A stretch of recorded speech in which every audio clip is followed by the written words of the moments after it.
I've been a script supervisor, I've been an assistant editor, I've been a producer, an associate producer, a field interviewer. I mean, you name it, I have tried it. And I know how to do a lot of those things, but there are some pieces of that that I am better telling people like, "Hey, here's the clip I want," or "Can you add a frame?"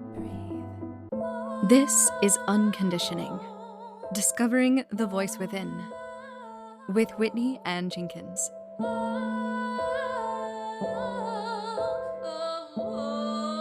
Hello, and welcome to the 98th episode of Unconditioning, Discovering the Voice Within, where I bring on guests and we talk about the inner authentic voice and the challenges and the rewards that come from following it. This episode, I have with me Reena Friedman Watts. Reena is a top 1% podcaster and master networker, and she is a former producer of The Jerry Springer Show. She's a radio personality, and she has her own podcast called Better Call Daddy, where she gathers stories and has her dad weigh in on the topics. I had a wonderful conversation with Reena, and it was really fun because we did a podcast swap in which she interviewed me on her podcast, which was a change for me to be on the other side. And yeah, so Reena has a lot of wisdom, especially when it comes to her multi-passionate producer, mompreneur career. So here is all of the wisdom from Reena Friedman Watts. Enjoy. So, my podcast is all about following the inner authentic voice. And you in your life as someone who has cultivated a space to like share other people's stories probably had to develop an appreciation of that truth and authenticity to get to that place. And so one of the first things that I like to ask my guests is, when is the first time that you realized that you had like this inner authentic voice of your own and it was something that you were able to follow? Like you, I think I recognized my voice at a young age. I used to line up my parents and grandparents on the couch, and I would bring down a boombox, and I would put on performances for them. I don't know if I was 8, like, when you started doing acting, but I was young. I might have been around there. And this was, like, before the world tainted me. This Mm. is like, I was thinking that I was good, you know what I mean? I thought I could be the next Gloria Estefan or the next Beyoncé. I was really hamming it up. Yeah. So, I was singing in the shower, I was singing loudly to the radio. I, from a young age, was encouraged, honestly, from my dad's side of the family, who was very into the entertainment industry, to do that. They would clap for me, take their hat off to me. So we talked about external validation in the episode when you were on my show. I was praised for putting on little shows like that. And so when I was in middle school, I joined the choir. I never really auditioned for like a solo or anything, but I loved making music. It definitely sparked something in me. I loved creative types. I felt like those types were my people. I felt a part of that. And then when I was kind of going through like being bullied in middle school and like, who are my friends? Who are my people? I was like, I think I wanna go to a youth performing arts school. Like, I think I wanna be around creatives, like, all the time. I wanna get out of this, other environment and just put myself in that, like, and go into that. So, I went to a Jewish school, like, kindergarten through 5th, and it wasn't much about, like, expressing yourself, you know? It was kind of, like, more uniform. And then when I went to public school and I joined choir, I was like, "Oh, yes. I love this. I love making music, and I love these types." And then but I had some other challenges as far as, like, the way I dressed or what people were doing or, um Yeah, so let's go back a little bit. The little you that was like performing like in your living room, because I feel like I want to get into that a little bit because you said your dad was like encouraging of that. What was it within you that made you connect to like the music or like wanting to perform for people? I probably the external validation. Probably that. Everybody wants to be told, "Oh my gosh, you're good. Oh my gosh, do more of that," right? So looking back on it, it was probably some of that. Even when I went to go visit, like, my great-grandparents who were, like, in a nursing home, I would go sing for the old people in the nursing home, and then they would all gather, like, in the hallway, and I was like, "Oh, that's so cute. I'll sing for you too." You know? So I saw that, like, it was bringing other people joy as well, and then that There we go. Okay. So yeah, the connection that it was is providing you, right? Like that sense of connecting. yeah, definitely. But when I auditioned for a youth performing arts school in high school and I didn't get in on the first try, that definitely crushed something in me, like in my spirit. I was like, oh no, I'm not formally trained. I don't know how to play the piano. I don't know how to sight read music. These people are better than me. I can't just go in there and sing something. So I stopped singing out and I started questioning myself. And I ended up getting a teacher outside of the school who I worked with for 4 years, and if it wasn't for her, I probably wouldn't have made it through the program. Yeah. She was like my psychologist slash music teacher. She told me I was good as anybody else. She was like encouraged me to sing out and or to blend in and that my voice was good enough to be there. But I definitely lost some confidence in the high school chapter, but I still loved being a part of the performance and hearing the choir as a whole and that resonant sound and getting to go to Carnegie Hall and sing at the mayor's inauguration and these amazing performances and experiences that I got to be a part of. I didn't need the solo. Just to, Yeah. like, be a part of that beautiful music making was something I craved. Yeah. It hit like a chord within you, right? It definitely did. It definitely did, and I looked forward to the music classes with that teacher, Laura Lee Duckworth. She's still alive. I've reconnected with her recently. I needed her in my life. What else was going on in your life, like around that time, that made that so important? Connecting to that so important. I almost felt like she was a mom in some ways. She was a mom. She did have a young daughter, probably a little bit younger than me, and I felt like I could be free to communicate with her not only about the music I was making, but just, like, what I was going through in my own life. Like, you talked about you had a director in your 20s that helped you feel seen. I feel like she helped me feel seen Yeah. and allowed me to express without judgment the Hmm. hardships that I was having and life's tribulations and make music. I could Yeah. just fully be myself around her. So I wanted that. You wanna be around people that allow that space for you. Right. Yeah. So how did connecting with her, how did that like help you go forward in your life? That's a great question. So, the last day of high school, you had the opportunity all of the people that were in the vocal music program had the opportunity to perform for colleges. There was like a college day where you could sing and potentially get scholarship money.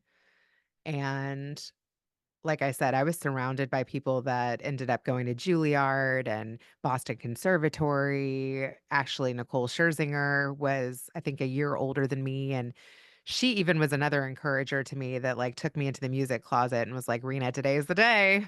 Time to sing out. You've been blending in for years. And so I had both of them really. And I don't think I ever would have even tried to go to college for music if I didn't have that kind of encouragement from them. And so I did. I sang out for once my senior year, and I ended up getting 2 offers to 2 small art colleges, and then I went to the one that I felt wanted me more because after Mm. 4 years of not really feeling wanted or accepted, even though I never got kicked out of the program and I got to, stay in and it was an exclusive program, I wanted to be wanted. Like, really wanted. So, Mhm. I got a full ride to the University of Charleston in West Virginia, and it was a small school, but I loved the choir director, and I found him on Facebook too, Dr. Hornbaker. I'll give him a shout out. I think we talked about this. And he got me a small other stipend where I could be a part of a synagogue choir at like a temple in Charleston. So I got a little bit from that and then a little bit from the school. And the thing is that my high school was such a rigorous program and it was so competitive that when I went to Charleston, it felt very small town. I felt like kind of a big fish in a little pond and I really wanted more. And so I ended up transferring my junior year to Purdue, but I had that confidence from starting at a small place in college to be like, "Oh, wow, I got straight A's there. Oh, wow, I got in and got some scholarship money. I can walk in and get other opportunities too." So I transferred to Purdue, and on campus, there was a radio station. This is also another place where I felt like I kind of found my voice because I walked in, I was like, "I wanna work in radio," and then there was an opening, which was awesome, and I took the shift that nobody wanted at 5 AM, and I worked weekends, and I loaded the features, and this was kind of the time between automation and running things manually. So I learned how to manually run the audio board and put on a record if something went off air, and I also learned how to edit the news stories and tell the news stories in a way that sounded more authentic to me. Yeah. Not just read it off the NP Newswire, like, how it came across. I was like, "Oh, I can edit this a little bit and make it more interesting and make it more fun." And so, I would practice recording the news stories and singing and creating air check tapes and getting super creative, like, when no one was there. Mm, wow. Yeah. So That's really that sparked something in me there. And I think I credit the teacher for even getting to that place. so like as far as like training, like in singing, did you feel like you were able to authentically express yourself through singing or being trained to like make it sound a specific way? Does that make sense? Yes, actually, that's a great question, and I was definitely just taking directions. I don't think I ever, like, really was like, "Let me put arena spin on that." That took years. I think I'm just starting to do that now, like, through podcasting. Actually, through creating some ads of, like, products that I actually like. Like, I have an ad right now with this Tulsi supplement, and I honestly saw that there was this brand called Queen Tulsi, and she was sponsoring events of friends of mine from LA, and I was like, "Who's this chick?" And then I was like, "Can I try that?" So she sent me a sample of it, and I actually liked it, and I was like, "Can I just come up with, like, my own version of, like, what I would say about how I feel when I take that?" And she let me have, like, full creative freedom, so I got really, like I called up an editor friend of mine, Jay Yao, and I was like, "I love your style of making a trailer. I love your style of commercials. Let's do something fun for Queen Tulsi." And so I just now, I swear to God, in my 40s, I am starting to feel like I can be my own creative director. Like, I can have an idea and execute it. I know enough people that have talents that complement mine that I can just gather the people. Yeah, Mm, I'm getting ready to launch another podcast because I started attending oil and gas trade shows here in town because my husband got a job in oil and gas. I was like, "I know nothing about oil and gas. I'm just gonna start going to these, volunteering as a podcaster, interviewing people, and cutting that together, see what my dad has to say about that." And then the Oil and Gas Global Network was like, "Can you do that for my network instead? I'll actually pay you to do that." I was like, "Yeah." wow. My dad is an oil and gas exploration geologist. I don't think we discussed that, but Darn, we should have okay, round 2. Yes.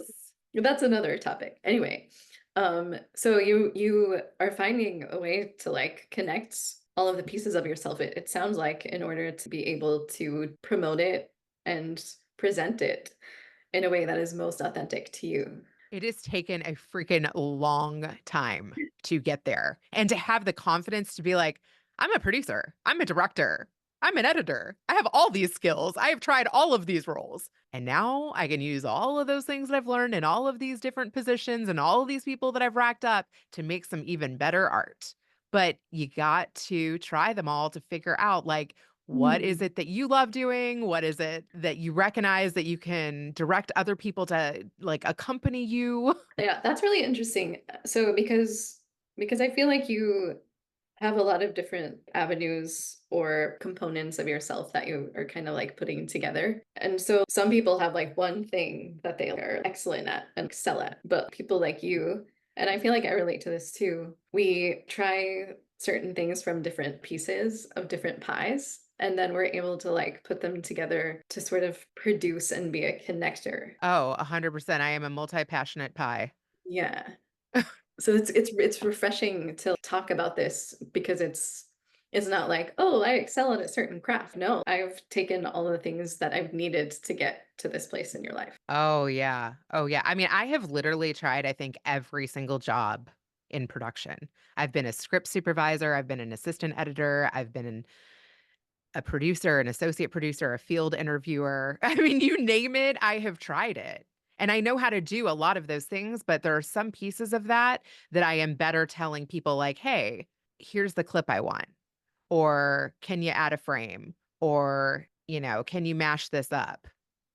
Like, I could do that myself, but I know enough editors or I know enough special effects people or I know cartoonists or I know voiceover artists where I'm like, I want to try something different here. Or I've collaborated with musicians to make an intro for a show. I've also worked with voiceover artists to be in different podcasts. I've done scripted podcasts and tried to sound like Mhm. a news anchor, right? Like I've tried so many different parts of the production that and I'm still open to trying things or doing things differently, but like I said, yes, I can now put together something on my own from all of these things that I've learned how to do.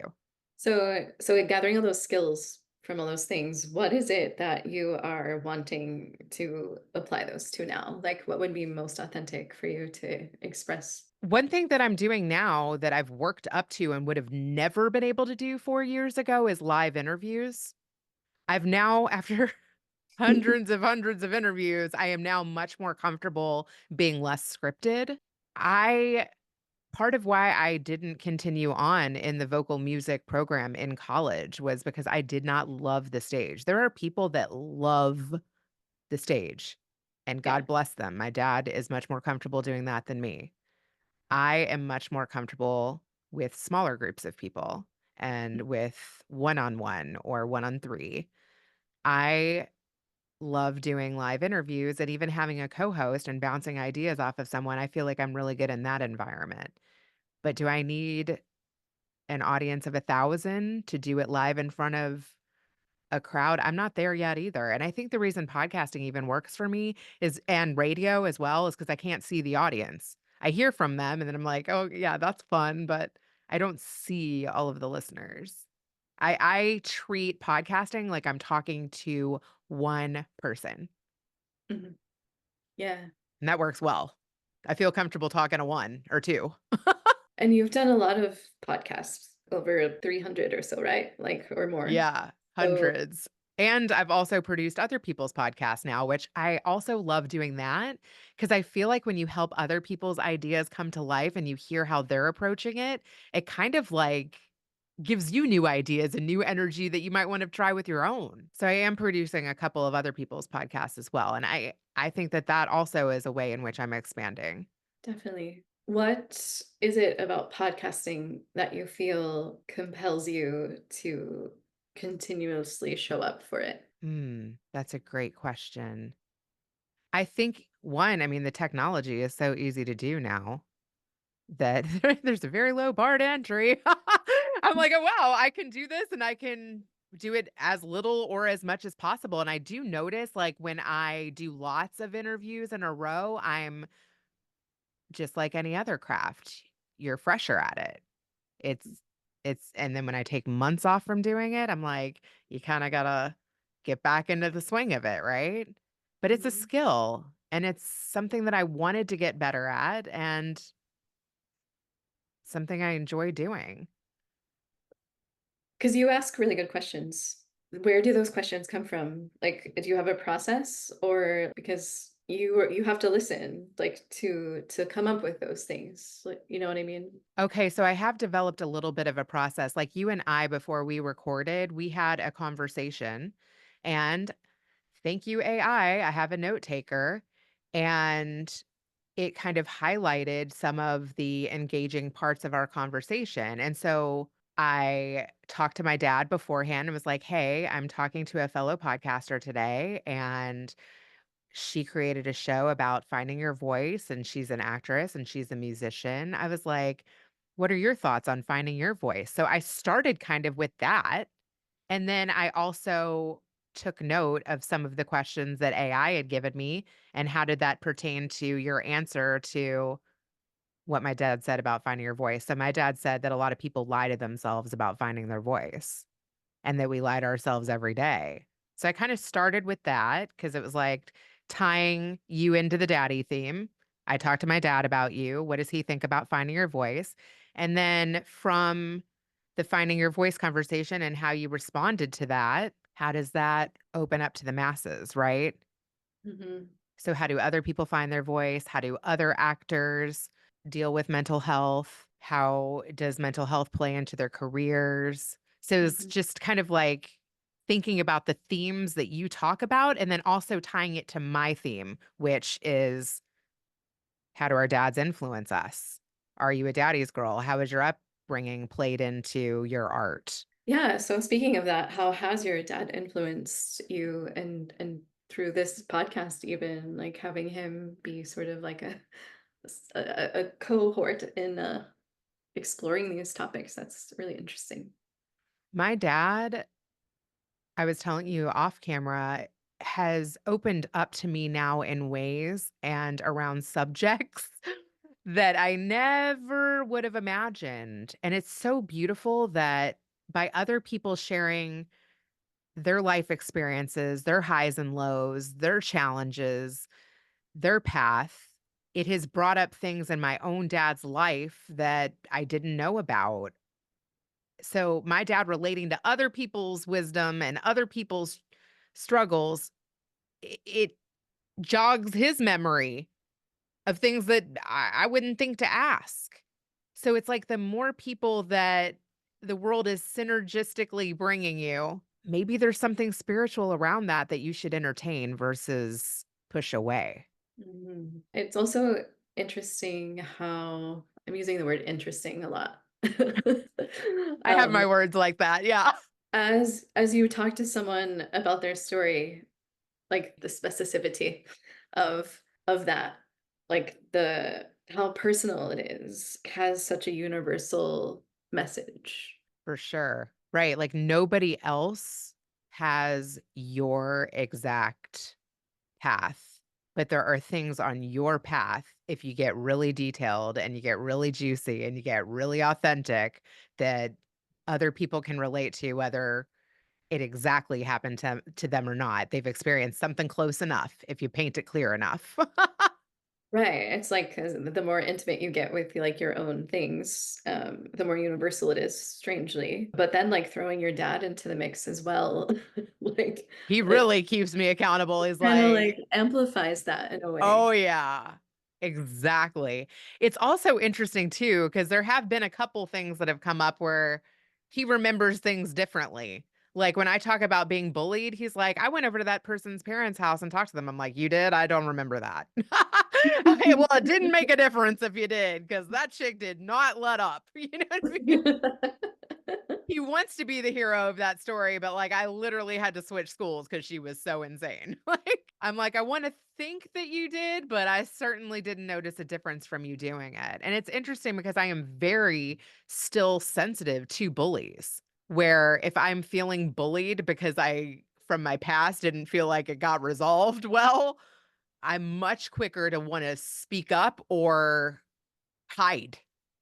Like, I have 2 different reactions to it. You Mhm. know, I'm like maybe like too quick to speak up, or I just completely avoid it where it eats me alive. Bullying is kind of like a reflection on the judgment of your authentic self in a way, right? Ooh, right. Yeah, it's so hard to it's just something that you have to work on, because you're like, whether you bully me or not, I have to love myself. Right, and as a mother, you're a mother. Yes. So how have you, like, taken your experience with that and been able to communicate that? Yeah, I had my own daughter call me from school when we switched schools because we just moved to Texas a couple years ago, and, that's a huge adjustment in putting your 4 children in a new school. Somebody's gonna have a hard time, right? And, yeah, there were days where she called me and she was like, "I didn't, respond to so and so's Snapchat status in the way that I should have. Like, I didn't say that this person was my bestie. I said the truth of who I thought my bestie was, and now this other girl is giving me a hard time. Can we please have a Starbucks day?" And I like literally went to school, pulled my daughter out, and was like, "Let's start over." Hmm. Yeah, because I know that there were days that I wish that somebody would have come and pulled me out of school. So I've done that multiple times. I am that mother that's like, "Don't make your daughter sit and stir in it." Um, and yeah, I have picked my daughter up multiple times on days where she was feeling like she was having hard friend days, and I would probably do that for any of my kids.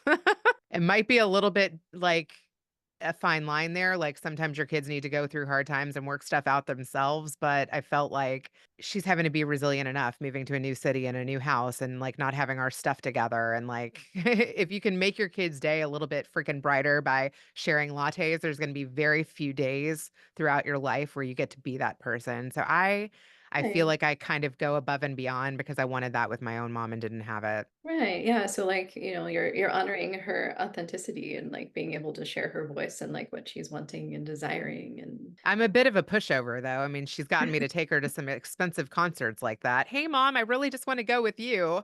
I'm like, ooh, I wish those tickets were cheaper." Ooh. I'm like, "Are you buttering me up here, or are we making memories?" Either But way, I'm in. maybe a Like, little bit of both. so, ah, yeah. I want to talk about your children then, if you don't mind.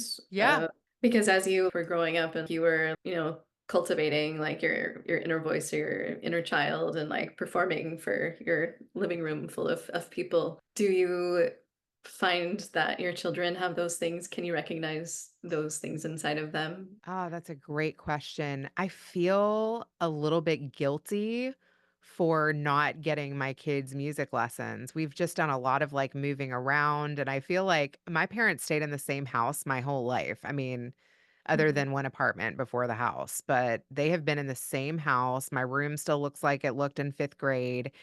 My dad worked in the same company most of his life. Like,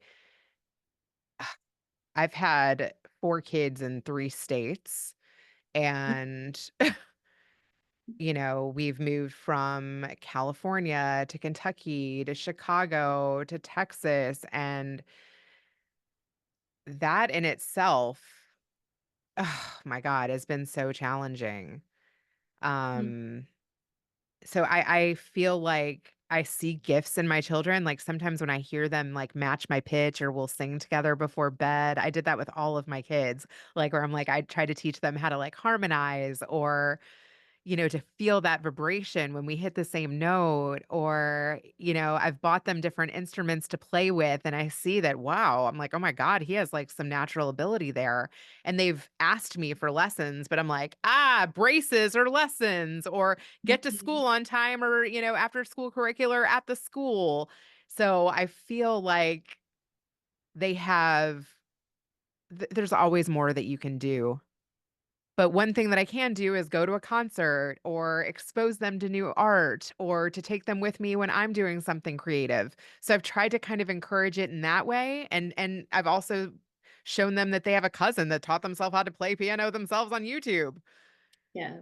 Yeah. If it's within them, they'll find a way, right? They'll find a I way. I do think that. And look, I was a late bloomer. Like, I did not start getting professional lessons until high school. So if you have innate ability and you have if you have it in you, you can do it at any point, and it's still gonna be healthy and great and expressive. You'll find a way. Yeah, like, my best friends are, circus performers in Cirque du Soleil, and, like, she didn't even start training until she was in her 20s. Like, and, like, there's I love that. That's yeah. fantastic. Love Circus du Soleil. I've totally gone to that. I had a client at one point, he was a basketball player, he literally just he was very tall.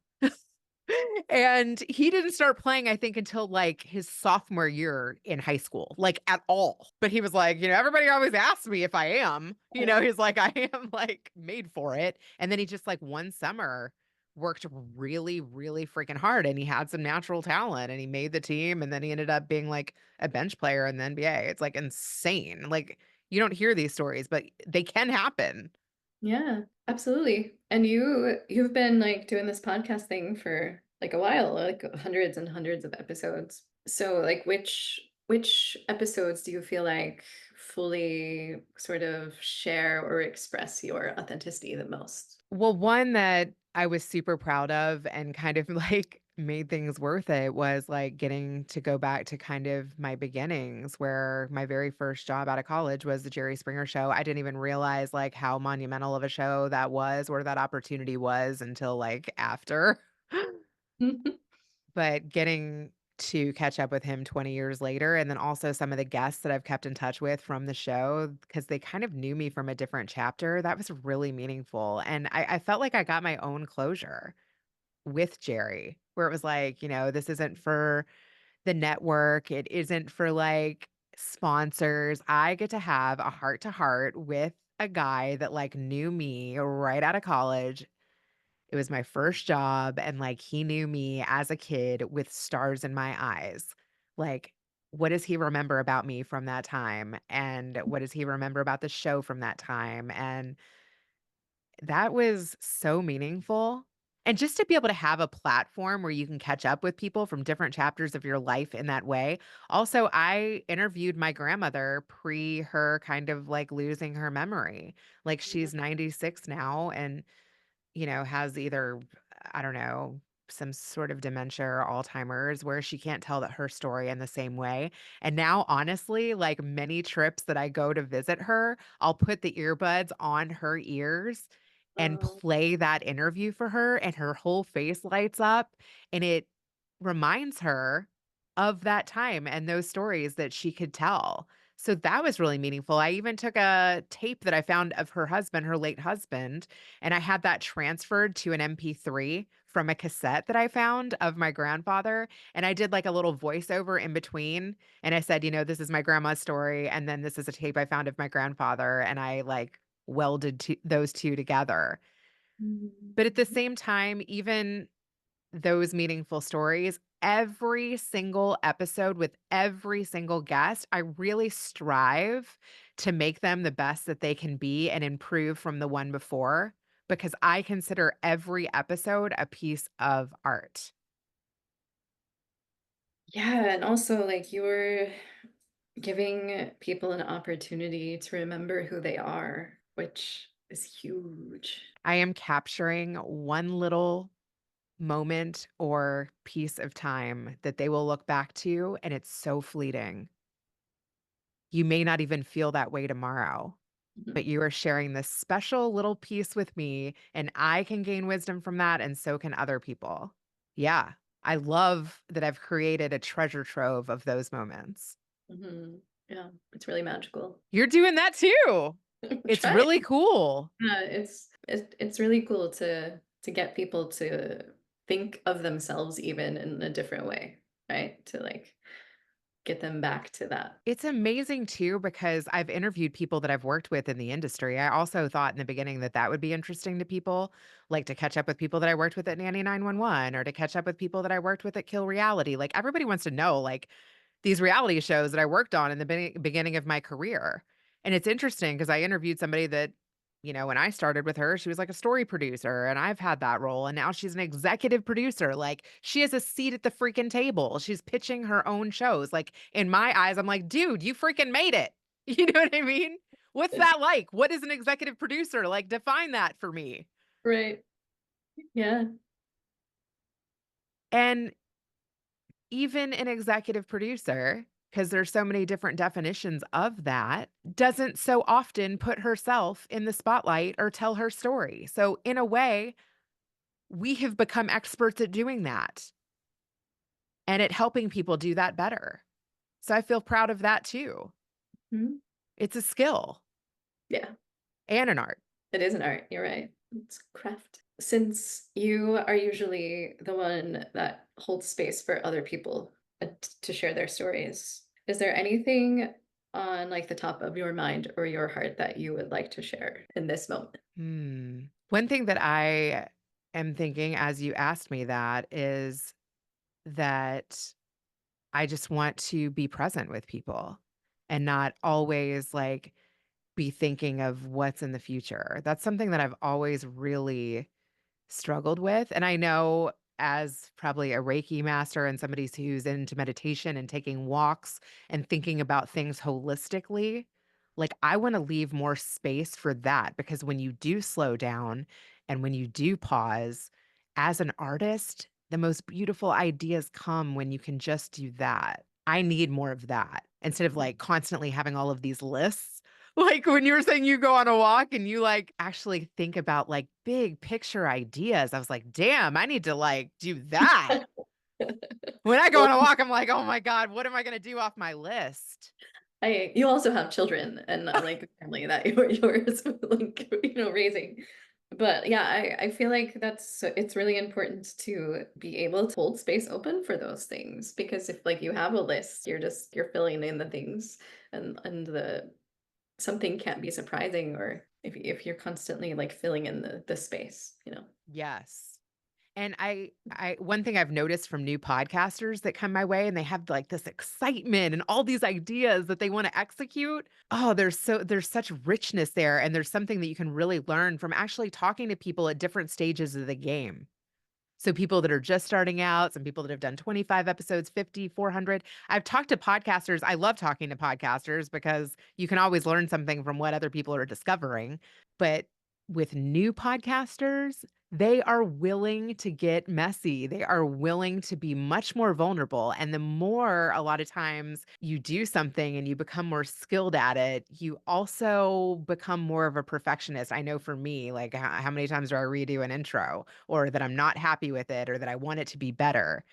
But people appreciate still the messy. And that's why I love doing live interviews because it's pushing me to be less of a perfectionist and less of a researcher and just to like do the dance of meeting somebody new and letting them guide the conversation a little bit. Yeah, that presence, right? Like being present. Yes. Yeah, that's the first thing that came to mind of something that I really want to kind of incorporate more. Yeah. So, if people would like to connect with you and your podcasts and all of the wonderful storytelling, sharing things that you're doing, like how can they find you? They can find me on the internet at bettercalldaddy.com. They can find me on Apple Podcasts, Spotify, and on most social at Reena Friedman Watts. Thank you so much for having me. This was an amazing back to backer, and I am so glad that we did this. Yeah, but we have one more question that I wrapped up things with. So, if your inner voice had a billboard, what would it say to the world? Be an encourager. Just like that director in your 20s really let you be yourself.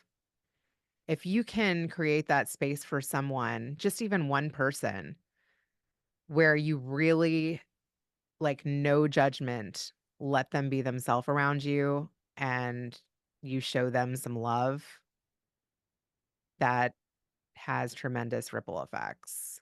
And I'm glad that my dad and my grandmother and you are doing that for me right now. I mean, I've been lucky to have people like that in my life, and I really strive to be that for somebody else. Yeah. Oh, I think you are. I think you do that. Thank you.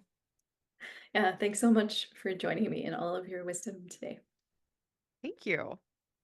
Thank you so much for joining me this week. If you're listening and you like what you hear, please consider subscribing and rating this podcast, as it really helps get this podcast out to other people who might be interested in hearing it but don't know about it yet. And also, if you'd like to contact me or reach me, you can reach me at unconditioningpodcast@gmail.com or unconditioningpodcast on Instagram. Thank you so much. And until next time, stay tuned in to you.